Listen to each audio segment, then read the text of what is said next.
think this is not how we're supposed to start this. Huh? Oh, it was. Wait. I don't think so.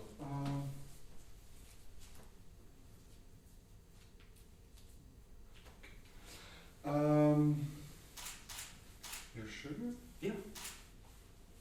Okay. The story. Oh yes, I have a story. There is a story that is called "What Stays After Love." What really stays after love? Like after love, you can write something that is called a fifth story after love.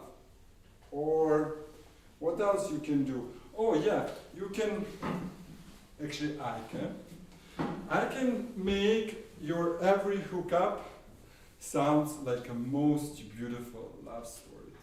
I can create a story with many turning points to be so dramatic, so beautiful. I don't think this is what you're supposed to talk about. Really? Yeah. Yeah. After love. Like really, what stays after love? You stay with a bunch of silence, like really a lot of silence. You could just be quiet till the end of your life. Most of the time you look at your phone and you're waiting for some notifications and messages that are not arriving. You're listening the same song for at least 100 times. And what else? After love, you can say to yourself, I will survive. Or you can also sing something. You can sing, I'm strong enough. Would you sing with me? No. Why? No. Okay, I'm strong enough to live without you, strong enough. Why are you laughing? That was terrible. Okay.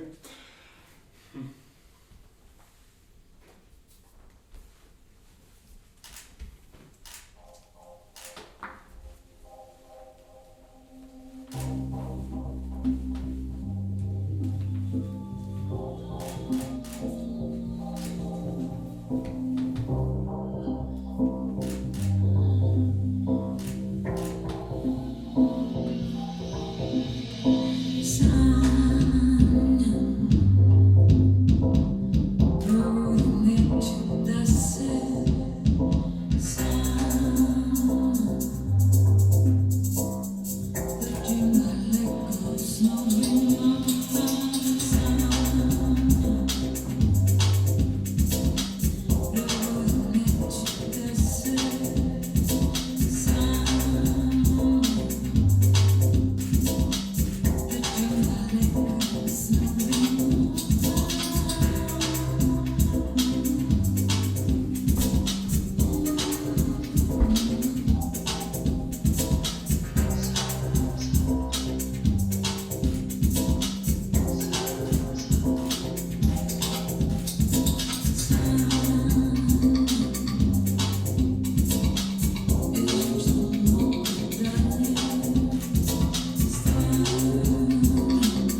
What should I tell you when you ask me where I'm from?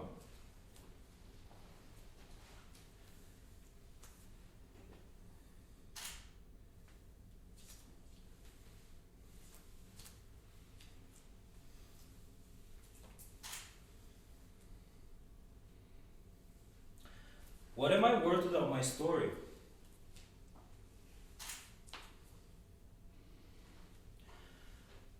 Where are you from? Where are you from? How can you know everything about a person and nothing about them at the same time just because you ask them where they're from? Should I tell you about the many nights I spent with my mom? Without electricity, under the candlelights of a failed state, talking about her youth? Should I tell you about the woman across the street with 10 kids and no money, but she always had a smile on her face? Should I tell you about me and my many love stories in my city where love is 10 years in prison?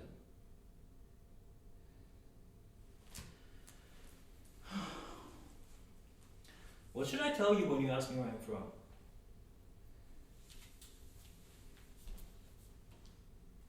What am I worth without my story?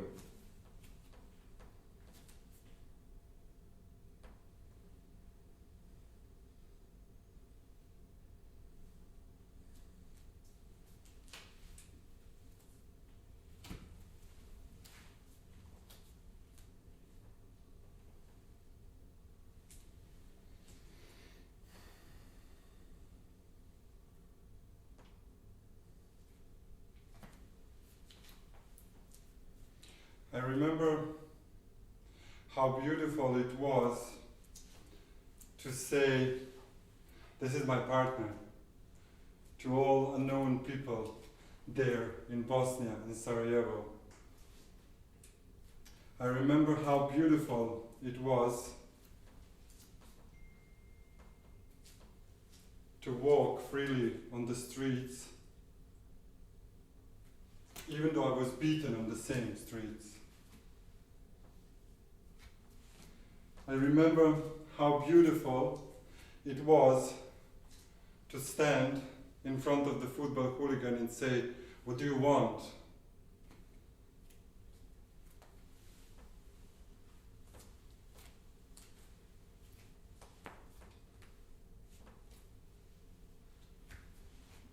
I remember how beautiful it was to find a freedom after all violence.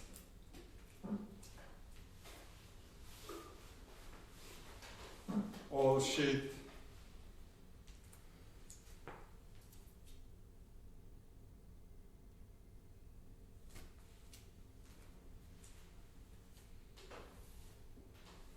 You know, there is one thing that I'm still getting used to here in Austria. You can take a hand of your boyfriend on the street. You can kiss him also. I think it will take me a while to get used to this.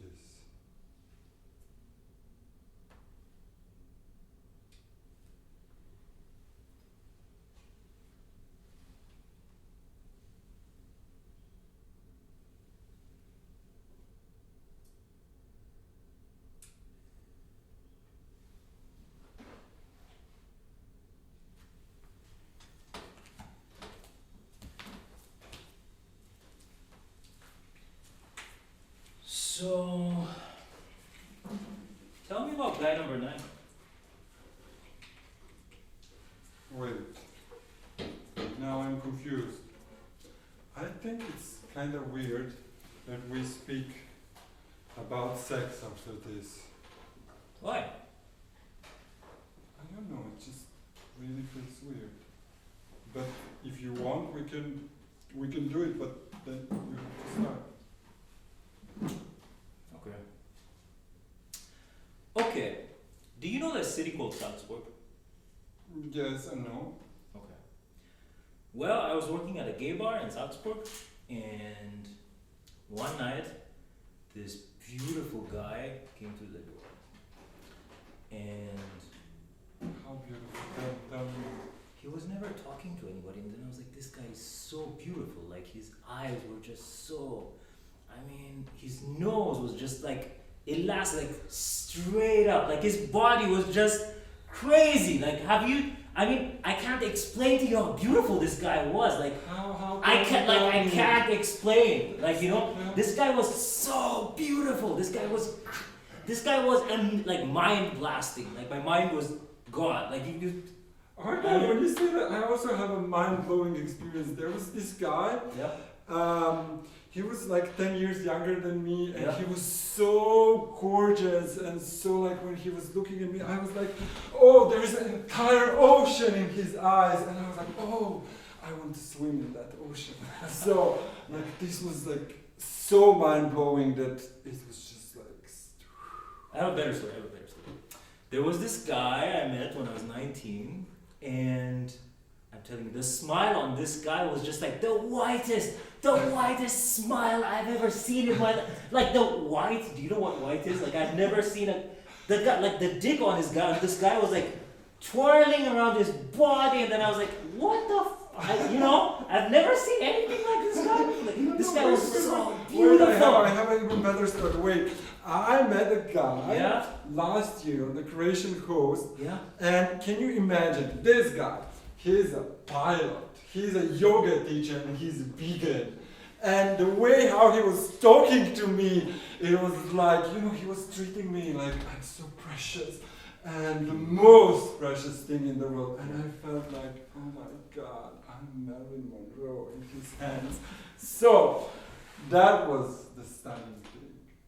It's amazing. I can tell you. But the thing about this guy are his eyes. He had, like, you never saw that kind of eyes. You would just be blown away by them. I can imagine this guy.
there is something that bothers you? There's a lot of things that bother me. Really? Yeah? Would you share?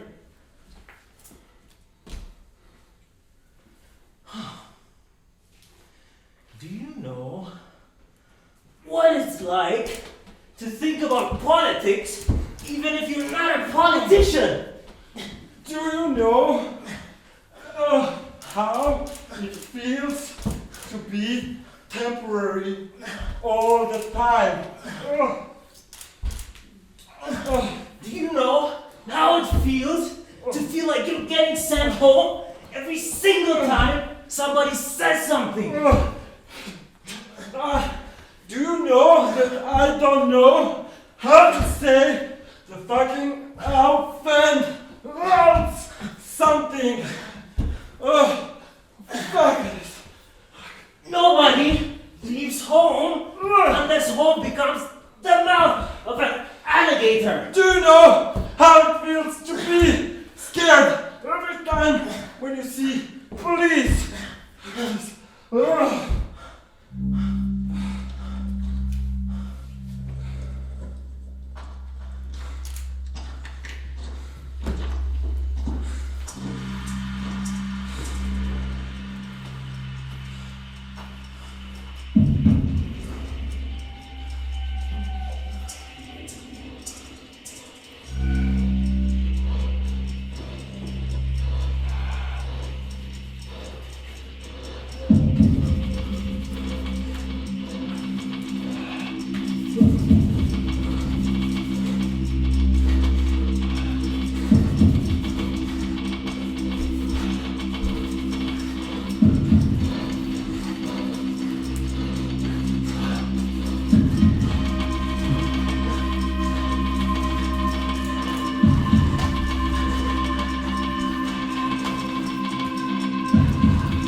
You know, I would really like to pretend that this is all about this stain, this chocolate stain on your t-shirt. And I'm anyhow removing the stains from your clothes all the time. Maybe I'm obsessed with them. But it's not. And I think everything else would be fake.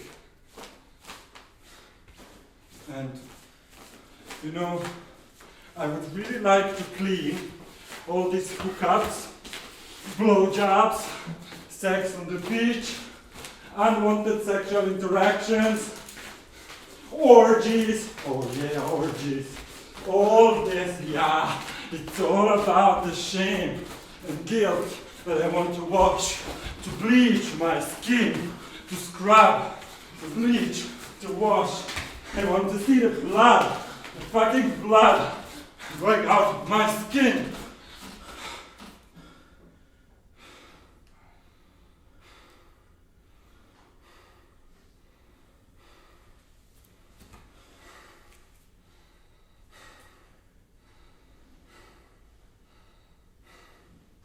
Like, really, what stays after HIV?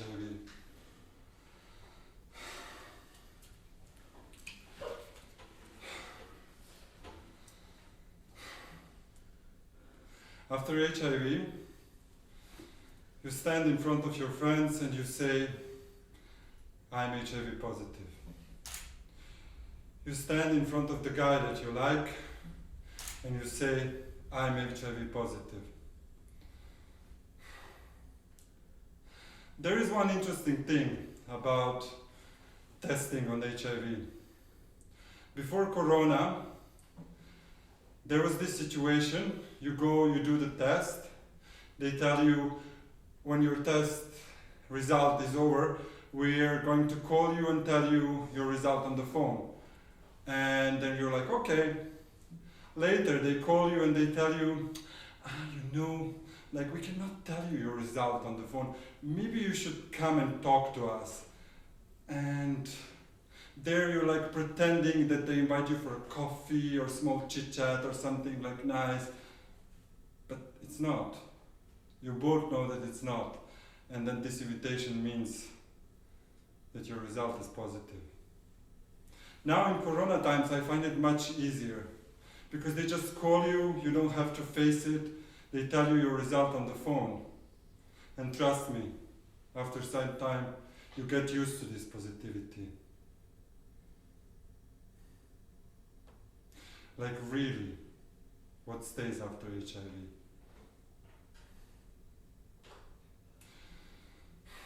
You stay with people that you love and people that love you. You stay with a bunch of faith. Trust me, you're gonna need that. You can still do something like this, stand and speak about it, and you can smile.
miss my language.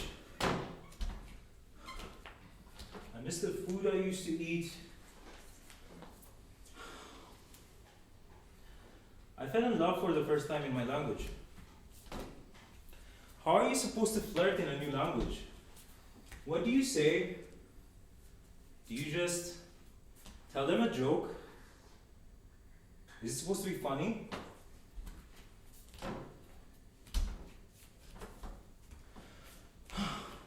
How do you flirt with somebody in a new language?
it comes to love, I've been in a relationship, like really, truly genuine relationship once.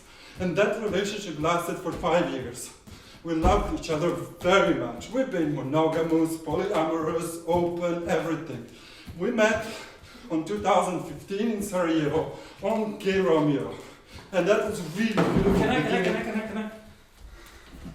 So I met this guy at a rock party in Addis, and he was wearing eyeliner and nail polish, and this guy had just the most beautiful smile I'd ever seen. And I was also wearing eyeliner and nail polish, and people were calling us faggots because you don't wear nail polish in Addis. And I was like, I'm gonna spend a lot of time with this guy, and we were talking. It was Can I say something?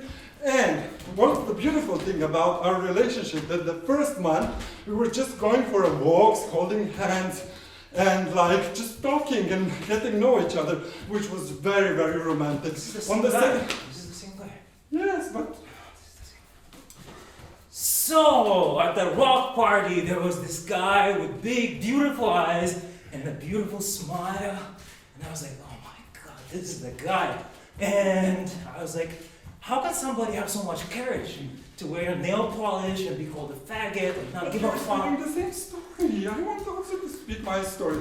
And the thing is that we spent beautiful 5 years together. We had a dog, we had a cat, we lived on the Croatian coast, we lived in Sarajevo, we lived in Belgrade. It was really, really beautiful love story. And the most beautiful thing about this This is the same guy again. Oh my god.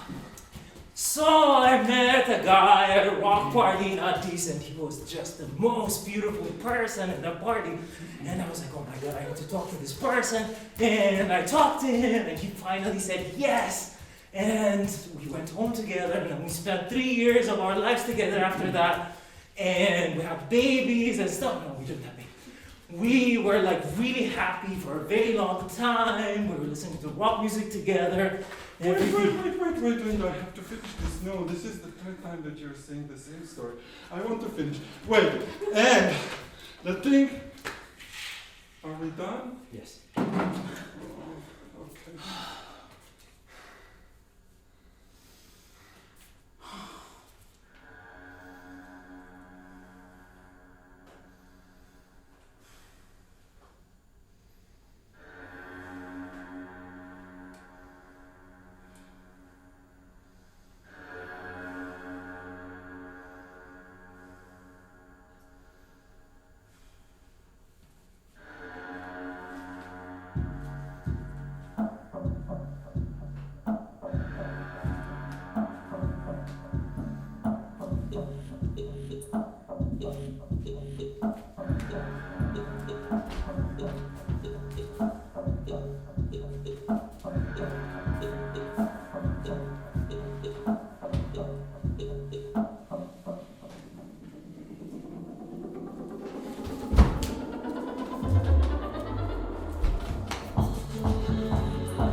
you?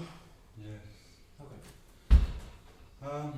When I was thinking of this story, you know, I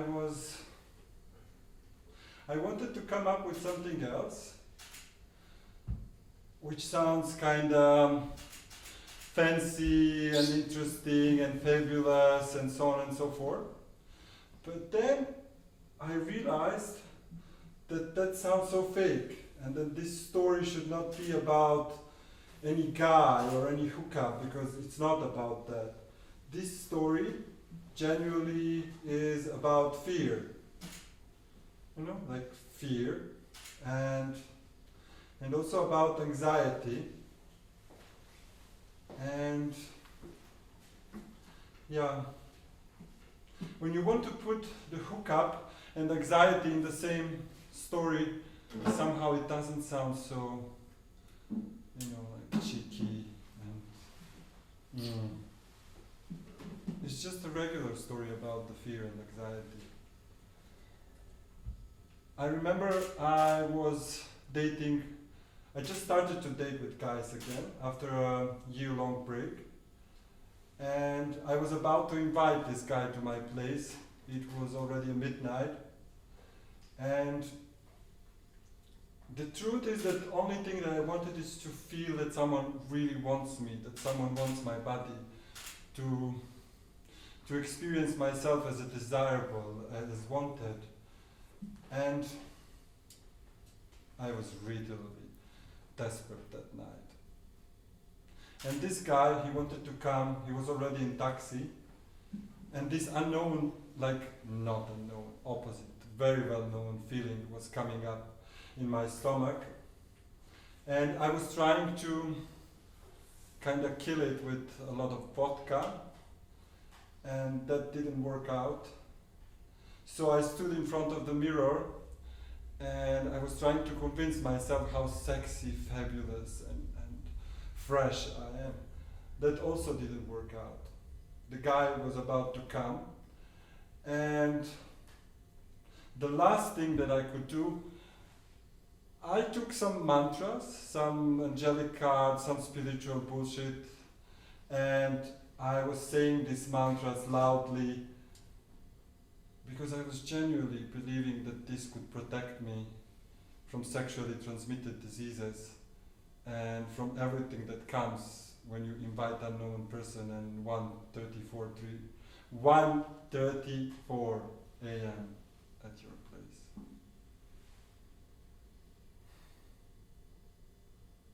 But anyway, there is also another thing that really bothers me.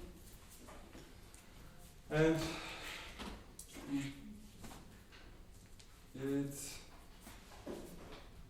it's related to my body, to this like spectacular. Yeah, I don't like taking my shirt off either. You know, when I look at my body, I'm like, this is okay. But when I put my body next to other Instagram bodies, I'm like, but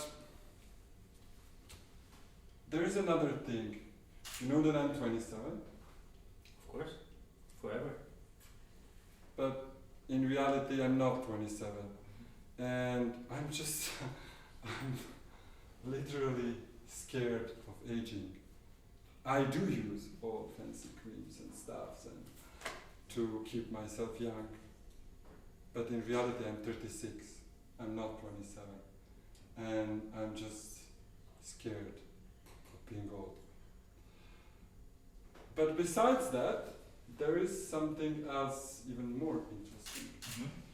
Our lovely sound assistant asked from us to speak about 3 topics. Yeah. Which is Big dicks. sex positions and Shuka.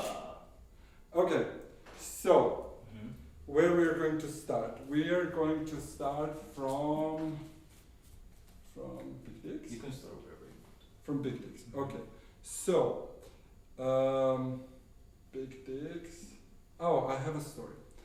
Do you know this situation when you're on a gay party, but not on a gay party, but rather on a gay orgy party?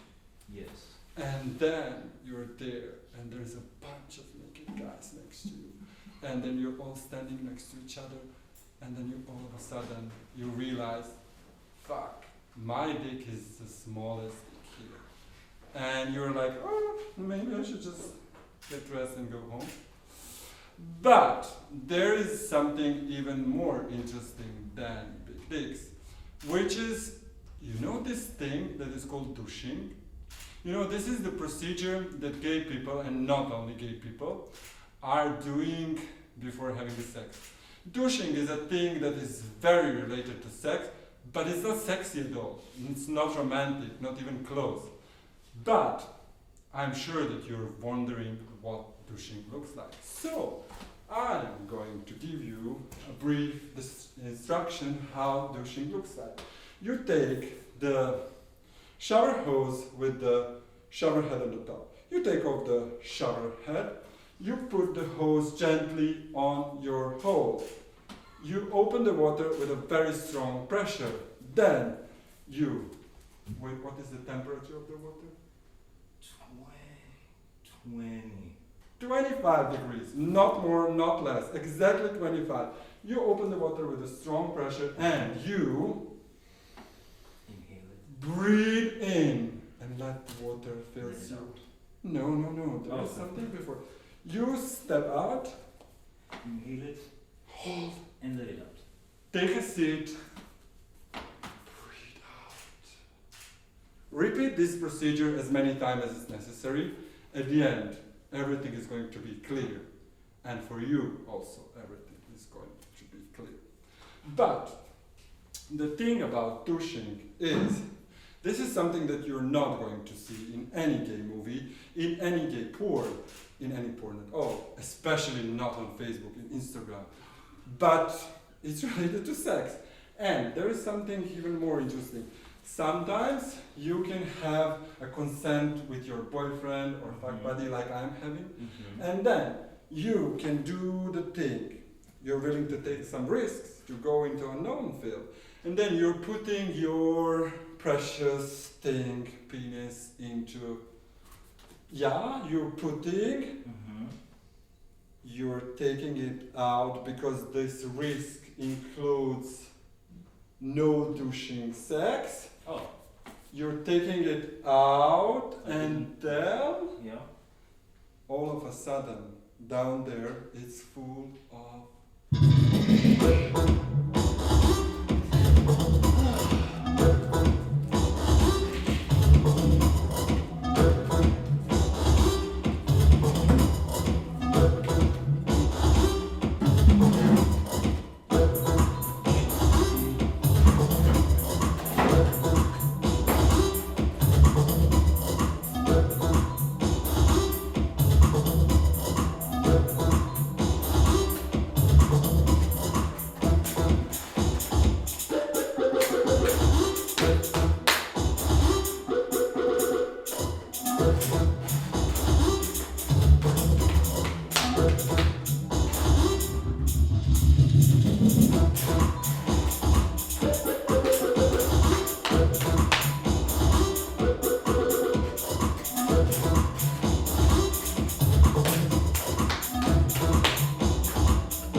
እንደኔ አይነት ሰው ግን አይታችሁ ታውቃላችሁ? ቡሽቲው እኔ ቡሽቲው ግን ማን ነው? እኔ አንተ እኔ አንተ እኔ አንተ እኔ አንተ እኔና አንተ እኮ አንድ ነን። እኔና አንተ እኮ አንድ ነን። My story is mine.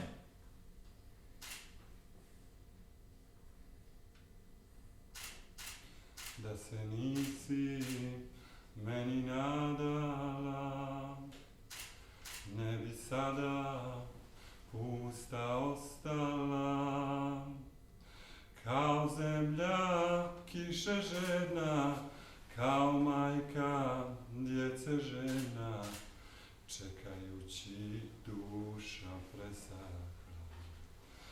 Kao majka djece žena, kao kiša, na na na na na na na na na.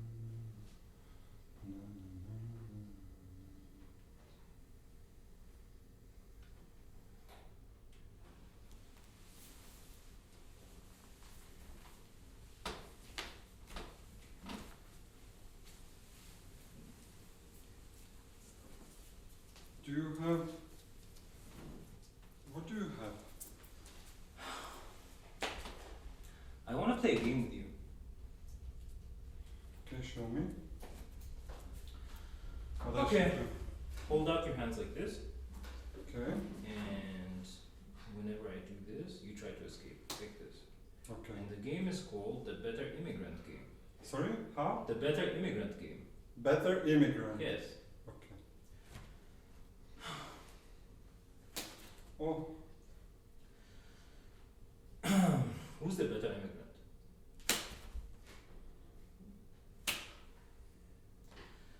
Classist, the religious bigot.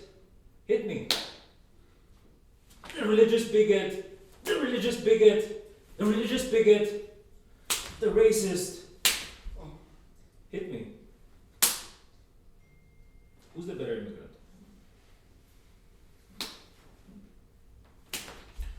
The immigrant to the education. The immigrant to the education. The immigrant to the education. Who's the better immigrant? The lighter immigrant. The colorist immigrant. Hit me. Hit me. Am I Latino enough for you?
Okay, now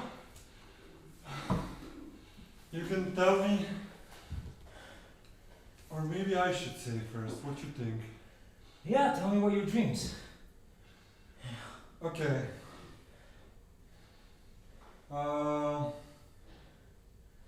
You know, I have many dreams, and one of them is definitely to do theater, to have a house somewhere on the Croatian coast, to live happy, peaceful, and quiet life, to share even more, to be able to move my body, and I'm dreaming of negative HIV test.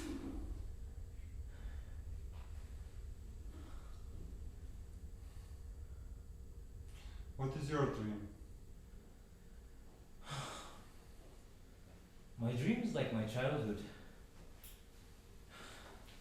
Just to not have any worries. Life is easy, not complicated. I'm in a house with friends whom I look up to, who look up to me.